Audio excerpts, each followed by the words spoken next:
Hello everyone, welcome back to my channel, or welcome if you're new. Welcome to the first video on my channel now that I have joined the YouTube Partner Program. This was a huge goal of mine for the last year that I've really been working consistently on my channel. I have just joined the YouTube Partner Program. I am super excited. So if there was an ad at the start of this video, thank you for watching it. Okay, today we are going to be talking about one of my favorite topics, which is Netflix dating shows. My favorite Netflix dating show is Love is Blind, which is a dumpster fire, which I reviewed the last season when it was out. I will link that up here if you guys want to watch my series on those videos. But of course, Netflix also produces a show called The Ultimatum. Currently, season 3 of The Ultimatum is airing right now. Season 1 was heterosexual couples, season 2 was queer couples, and now we're back to hetero couples for season 3. I personally am not subscribing to the fact that the queer love version is a different show. It's not a different show, it's the same show. So, season 3. So the idea behind The Ultimatum is that you have couples that are coming on this show who have been in a relationship for a while, and one member of the couple is ready to get married, but the other one is not so sure. So one partner is issuing the other an ultimatum that either by the end of this show they will get engaged or they will break up. And the way the show works is that everyone kind of dates around with the other couples. You find a new person to be partnered up with. You go live with that person for 3 weeks in a trial marriage to get an idea of what married life could look like with someone else. And then you do a trial marriage with your original partner, and at the end you kind of figure out, what do we want to do here? Do I actually want to get engaged? Do I want to walk away? Do I like somebody else that I met on the show? So that is kind of the setup. To kick this off, I will say that while I find this show very entertaining and I do enjoy watching it, it does reinforce a lot of stereotypes about marriage that I really disagree with. Basically, it's presenting the idea that you need to get married in order for your relationship to be more serious, more committed, in order to start the next phase of your life. And I just don't believe that that's true. My personal opinion is that if something significantly changes in your relationship by getting married, there is maybe something not really right about the relationship. I feel like getting married is a legal and social symbol of your commitment, but your commitment to each other should be the same whether you're married or not. That's just my opinion. That's how I prefer to handle my own relationships. I think a lot of these stereotypes about like your life doesn't begin until you get married, marriage is like the best part of life, I just don't think that's true. But like I said, I find this show super entertaining, so let's talk about it. So this show is hosted by Vanessa and Nick Lachey, which is a whole other thing that I'm not going to talk about, but at the beginning, Nick Lachey says something about how psychologists agree that giving somebody an ultimatum is not a very effective way to get a person to do what you want, which I find funny that they're just starting the show off by saying like, we know that psychologically this kind of idea does not work and it's harmful to people, but let's do it anyway for entertainment. I just thought that was kind of funny. So let's talk about the original couples who come onto the show. There are 5 couples. First off, they're all gonna talk about their existing relationship, who gave the ultimatum and why, any problems they have in their relationship, and then they have their last night together before breaking up. So let's go through the original couples. First off, we have Roxanne and Antonio. Roxanne is 31 and Antonio is 30. He's giving her the ultimatum. She's really hesitant to get married because she's very, very career focused and she wants a guy who's like that and he's not. So I'm kind of confused as to why y'all are even dating, because if that's what you're looking for in a partner and you know from the beginning that that is not how this person is, like, I don't know why you would continue pursuing a relationship with them. Her point of view is that not everyone is made for marriage and she feels like marriage is not for her, whereas for him, he's saying that marriage is a big deal to him. Once again, why would you not talk about this sooner than 4 years into dating, which is how long they've been together? Like, for me, I couldn't be with someone for 4 years if I knew that like they never wanted to get married and I really want to get married, or like if I want kids and they don't want kids. Like, those are things you shouldn't wait 4 years to talk about. That's kind of insane. But at the beginning, that's kind of all we know about Roxanne and Antonio before the split. Next up, we have Lisa and Brian. He is 28, she is 31. Lisa is giving him the ultimatum. Her reason for wanting to get married is that she just wants to be married. Like, she doesn't really do a good job of articulating why it's important to her. And for him, he says he's holding off because he wants to be more financially stable. That's his main reason. They've been together for 2 years, and when they're talking about the importance of marriage, Brian asks Lisa, what do you think would change about our commitment to each other by putting a ring on your finger? Which to me is like, you know, it's like what I said before, preach Brian, like that's totally my point of view. Lisa is saying that she has a biological time clock and it's different for women. She's older than him. She really wants to be married before having kids. So this sort of timeline thing is really getting to her. He says that he feels like she's trying to force him, which is not a good sign. And she's talking about being worried that she's wasting her time and that things could progress quicker with somebody who was on the same page for her. And this is just a side note, not specific to Lisa and Brian, but I really do hate when people talk about the time that they spent in a relationship when the relationship doesn't work out or end in marriage, that it was a waste of time. I don't think it is. I think it's just a part of your life that you learn a lot from, just like any other part of your life. Like, that's not to say that it's not sad or difficult when you break up with someone, but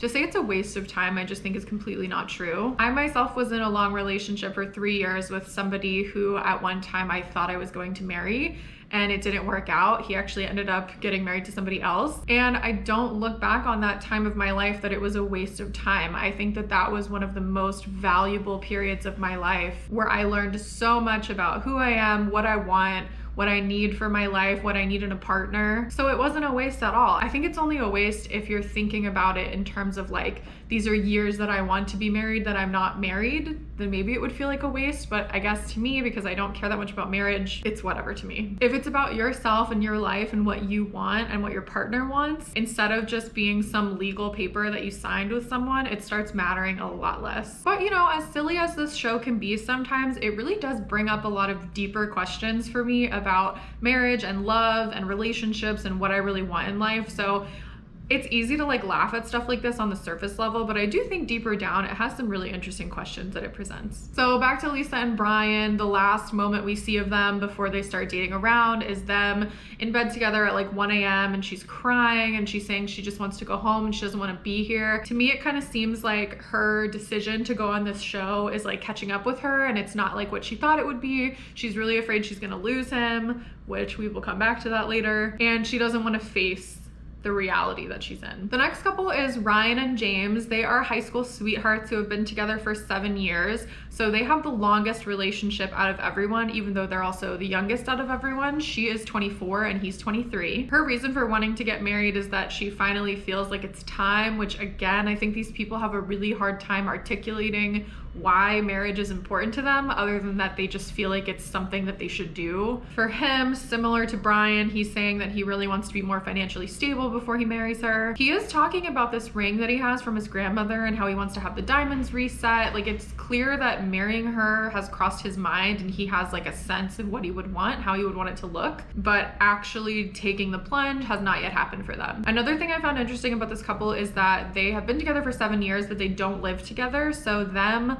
moving in with their new trial marriage person is going to be the first time they've lived with someone, which I find really interesting. They seem genuinely very cute together, and if I had to predict something about them from the first episode, I could genuinely see them getting married at the end. Our next couple is Raya and Trey, and in this case, he issued the ultimatum. He's a bit older than her. He's 28 and she's 24, so he says he feels very financially secure and very ready to move into the next stage of life, whereas she is like very unsure with what she's doing. She doesn't have a stable career. She's not sure where she's going in life.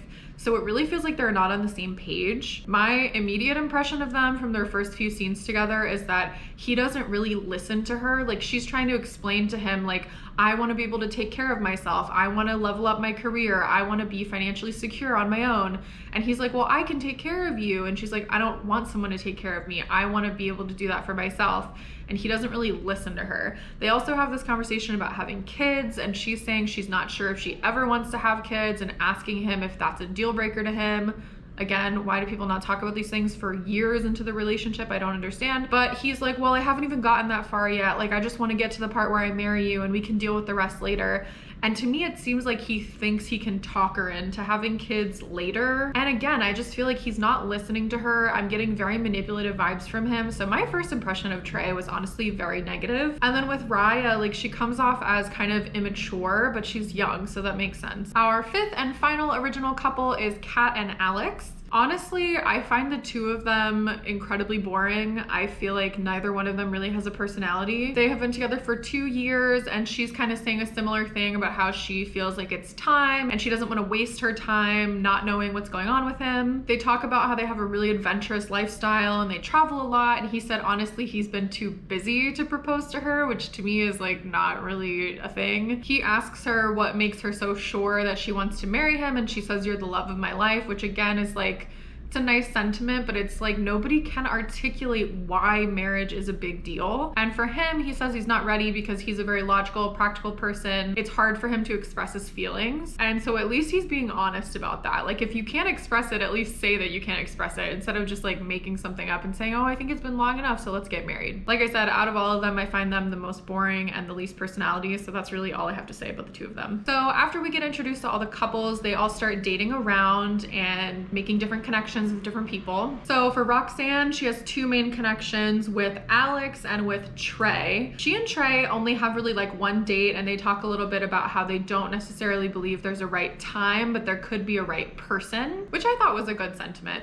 But mostly we see Roxanne connecting with Alex. So Roxanne has her own company. She's super ambitious. She talks about work all the time, which kind of starts getting on my nerves after a little while. But Alex seems very similar to her. He also has owned his own company in the past.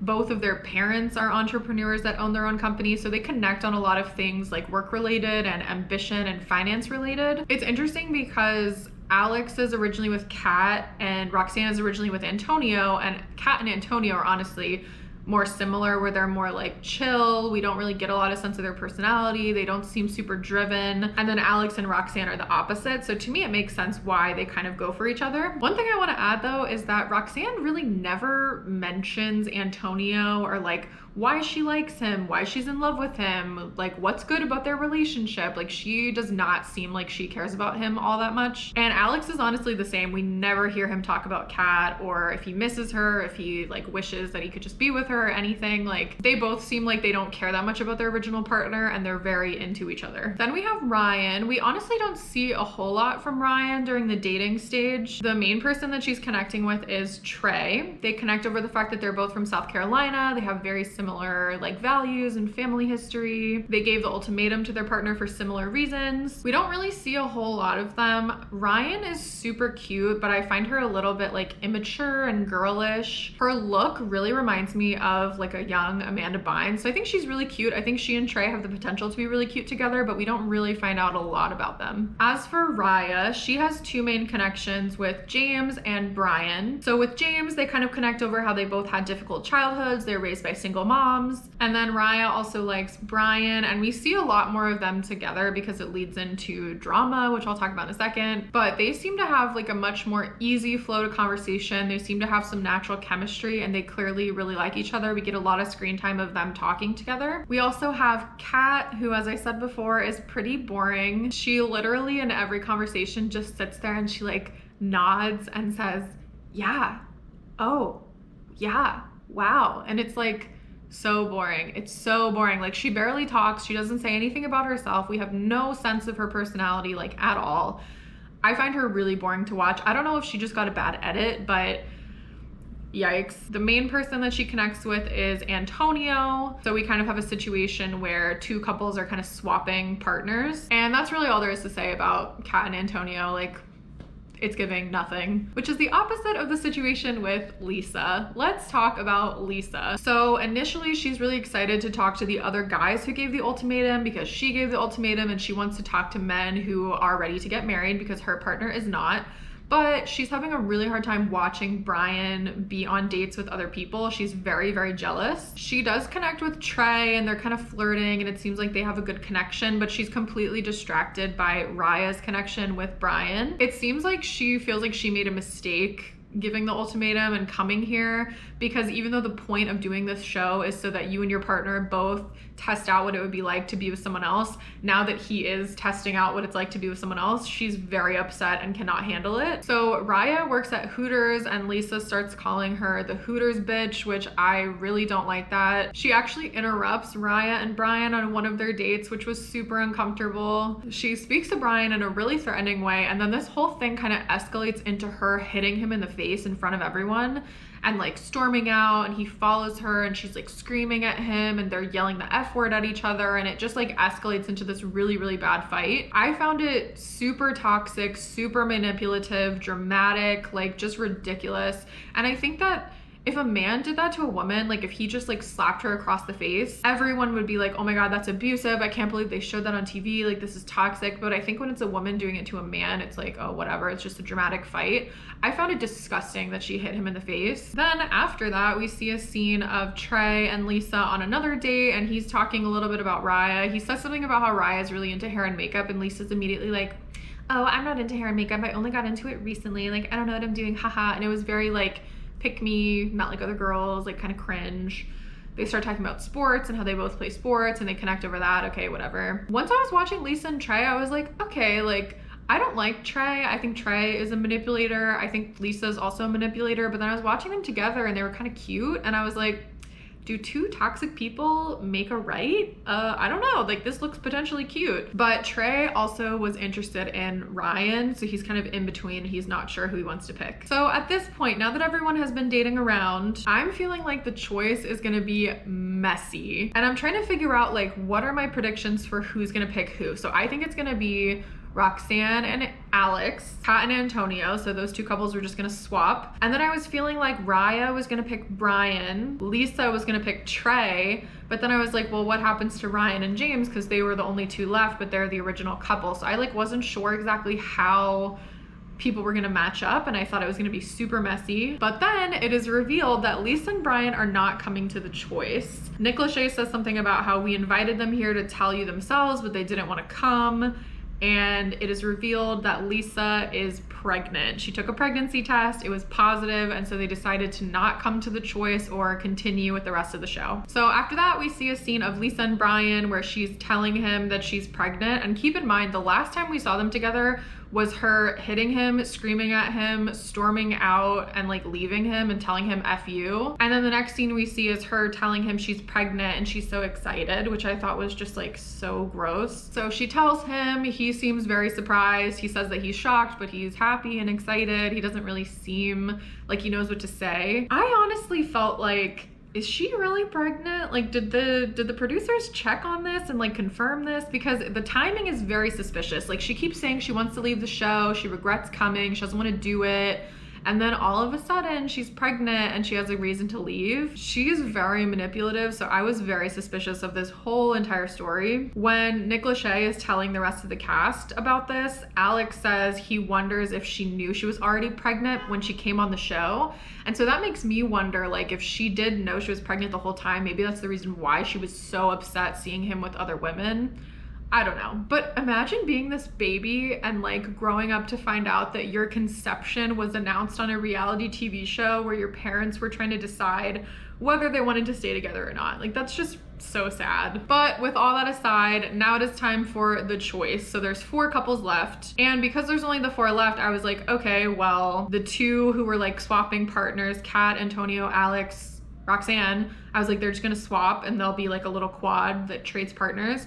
And then the other 4 are gonna do the same thing. And that is exactly what happened. So we end up with Trey picking Ryan, Raya picking James, Antonio picking Kat, and Roxanne picking Alex. Alex says he's glad that Antonio picked Kat because it would soften the blow. And I thought that that was really a Freudian slip of like softening the blow of him breaking up with her. I thought that was really sad. Roxanne seems like she does not care about Antonio at all. And I did find it interesting too that we end up with the couples being 2 couples of ultimatum givers being together and then 2 couples of ultimatum receivers being together. So if you gave the ultimatum, you're now with somebody who also gave the ultimatum. If you didn't, you're with someone who didn't. So I find that like an interesting dynamic too. So now we have our new couples. Firstly, Roxanne and Alex. Night 1, Roxanne is asking Alex all these questions like if he likes to sleep naked, if he likes to shower together, if he's ever done anal, like all of these things that are like very kind of sexual tone. And I was like, oh boy, like this is gonna be interesting to watch them together. But what they mostly end up talking about the whole time is work. All they talk about is work. They're like super into hustle culture and all of that stuff. It gets old really quick. We never really hear either one of them talk about their ex or like why they like them or if they miss them or anything. We get to see Roxanne and Alex going to Alex's parents' house to meet his parents. And she keeps making jokes the whole time about how Alex is her husband now, and I just found that really uncomfortable in front of his parents who like know his current girlfriend Kat, and like that's just kind of weird to do it in front of them, I thought. Alex's mom is very visibly uncomfortable at Roxanne saying that she doesn't believe in marriage, and I think it's because the way she's saying it, it kind of makes it sound like she doesn't believe in the institution of marriage like for anyone. I think what she means is that she doesn't know if she wants it for herself, but she's like presenting it in this way of like kind of judgmental of like, yeah, I don't believe in marriage. And his parents are kind of like, well, we're happy in our marriage. Roxanne makes a lot of kind of disparaging comments about Antonio and how he's not driven, he's not going anywhere in life, he doesn't do what she wants him to do. Seems like she does not care about him at all. And then Alex's mom brings up the fact that Kat is very quiet and she doesn't know if Kat is very challenging for Alex. So that is kind of left hanging in the air as well. As for Kat and Antonio, every time we see them together, we never really get to hear Kat talk about anything. She pretty much just keeps like nodding and saying yeah while he talks. They right away decide that he's gonna sleep on the air mattress and she's gonna sleep in the bed. So they have like no chemistry. They seem like there's no like interest between the two of them really. They go on this picnic date and Antonio is talking the entire time. He talks about how he's upset with his career. He doesn't have money to do anything. He doesn't have money to like take his girlfriend out and like take her to dinner or take her to a concert or anything because it's too expensive. He says he doesn't make a lot of money, plus he's not good at making his partner feel appreciated, and I'm like, wow, like what a catch. Like it seems like he has no redeeming qualities. He says there was a time in his life when he was high for about 6 years as an escape from his emotions, which like there is something to that that's kind of like serious and sad and like difficult. Seems like he's overcome it, but also I just feel like every new thing we learn about him, he just kind of sounds like a loser. Like I feel bad saying that, but like I have dated people like that before that like had no career, no drive, did nothing for me, and they smoked a lot of weed, and it's like, okay, like this kind of sucks, you know? He talks so much and we never get to hear anything from Kat about her experiences or her likes or her wants or what she wants in life or anything from her. Like I said before, maybe Kat just got a bad edit, but I find her so boring. Then we have Ryan and Trey, and honestly, this couple is probably one of the like happiest, healthiest, best off couples in the whole show. Ryan has a French bulldog named Blanche, which I found so funny and adorable. They pretty much just have like a very positive relationship. Like we see a lot of scenes of them talking about their feelings and how they feel together and that they feel like they're very similar, they're very happy. Like we see a lot of screen time of them, but honestly, there's nothing really big to comment on about them because they just seem like they're happy together, they're having a good experience, they both still are interested in their original person, they don't have anything bad to say about them really.